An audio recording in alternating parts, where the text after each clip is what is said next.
It's so much fun for me to come here and see Anna running your lives for the next couple days, because she ran my life for many years. And when she says something, she means it, okay? So I hope you will all follow instructions and behave. So welcome, everyone. It's so great to have you here. As you heard, I'm Marcia McNutt. I'm president of the Academy here.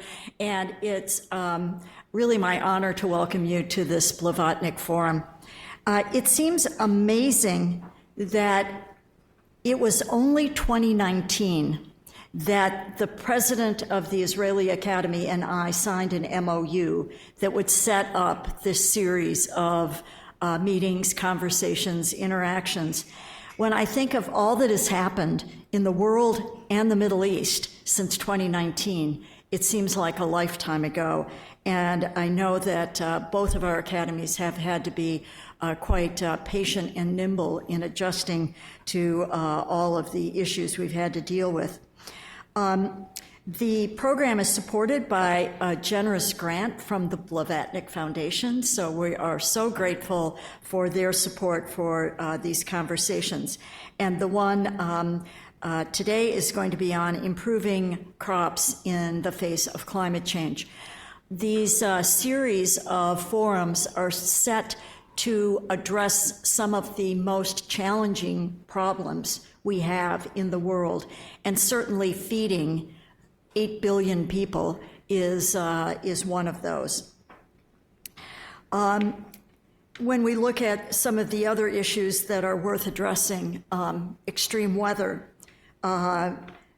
changing rainfall patterns.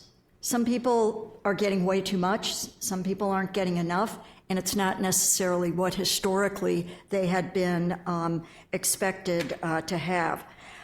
We've got spread of new pests, new pathogens, plants and animals that used to never be able to survive outside their narrow ecosystem zone are now being able to move elsewhere because of changing climate. And so we need to find solutions that will ensure sustainability of the global agricultural food production. So for today and tomorrow, we're going to hear from top scientists from both the US and Israel about cutting-edge solutions to these problems. I think it's particularly interesting given that my home's in California, which is a very similar climate to what you have in Israel. So I think some of the problems that my state and your nation are facing are very similar. And now I'm pleased to introduce the Executive Vice President of Access Industries, Peter Thorane, who will deliver welcome remarks on behalf of the Blavatnik Foundation. So Peter, please.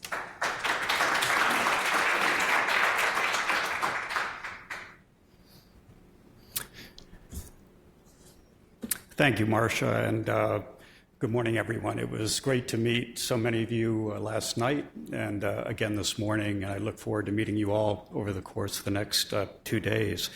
As Marcia said, I'm Peter Thorane. I'm Executive Vice President of a company known as Access Industries in New York. It's owned by Len Blavatnik, and then I'm also head of the Blavatnik Family Foundation. It's an honor to sponsor this 4th Scientific Forum and to have you all as participants here with us over these 2 days. Thank you for making the time and the effort to be here and to share your thoughts and your knowledge.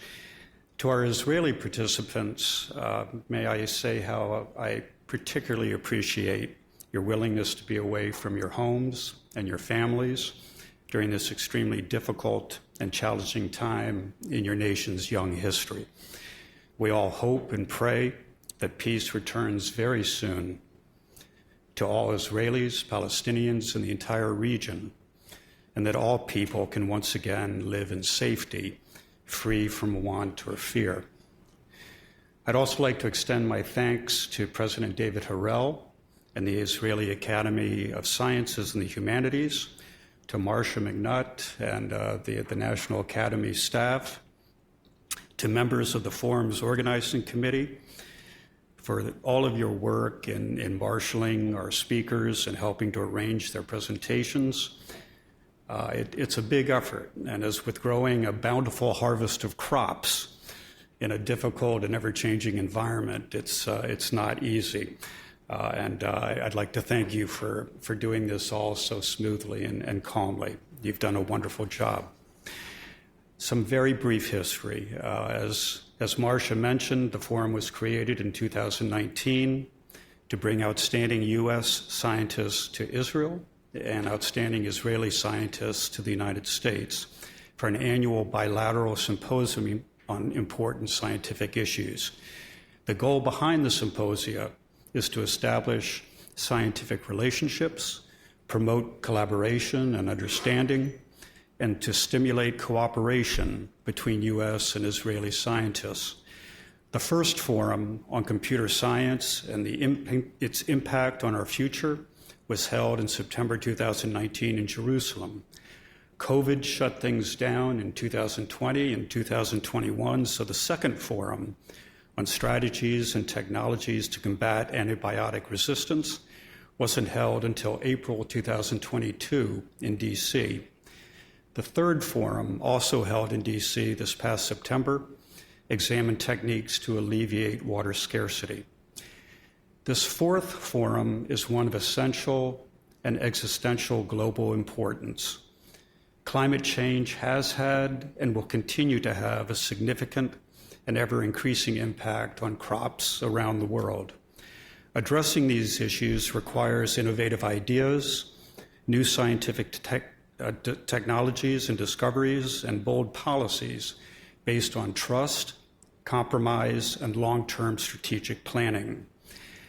Over the years, the Foundation has provided over $1.2 billion to academic and scientific institutions, including many of which are here today or represented here today, to promote innovation, discovery, and creativity.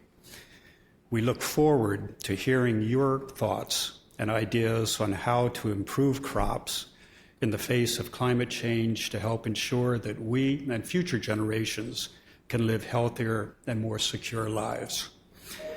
At this point, please welcome to the forum's two eminent co-chairs, Professor Buckler from Cornell University and Professor Levy from the Weizmann Institute of Sciences. Thank you.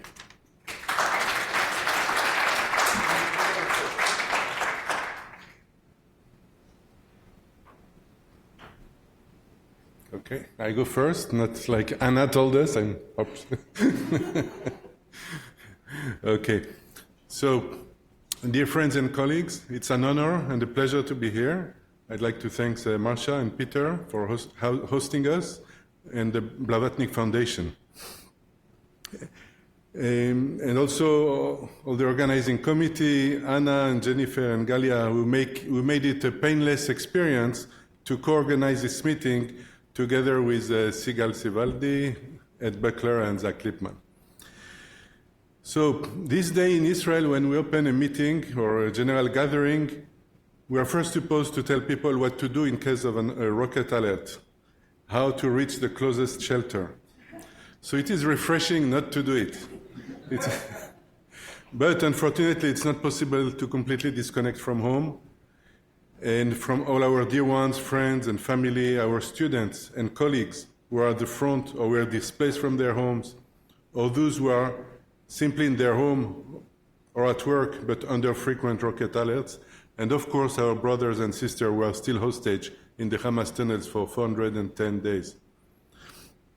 Despite all this, the Israeli academic community has been remarkably resistant since October 7, and science is going on. Sometimes it's a therapy or even a statement that we continue, dafka, it means on purpose. Despite everything, we must go on.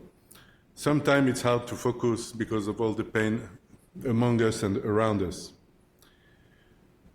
So regarding food security, I think Marcia and Peter described the challenge which to feed the planet and with the population which is still growing and under climate change, but it's even more than that, the bigger challenge, because agriculture is also part of the problem. It's responsible for 30% of the greenhouse gas, or 25% depends, food production for greenhouse gas emission, So we need not only to adapt to climate change, but also to mitigate the effect of agriculture. So this is a huge challenge, and it cannot be taken for granted. And for this, really, it's our mission as scientists to contribute to this global effort to mitigate the impact of the current environmental crisis. Unlike the USA, Israel is a small country with limited arable land and is not considered a significant player in the global food production. Nevertheless, Israeli research has made a global impact in several fields, particularly water management, greenhouses, development of new varieties of vegetables and trees adapted to our climate. Israel oranges and citrus crops are famous worldwide. Israel became also a tomato superpower thanks to works in academia and seed company. Israel is also a center of origin and biodiversity of several cereals, wheat and barley in particular, and oats.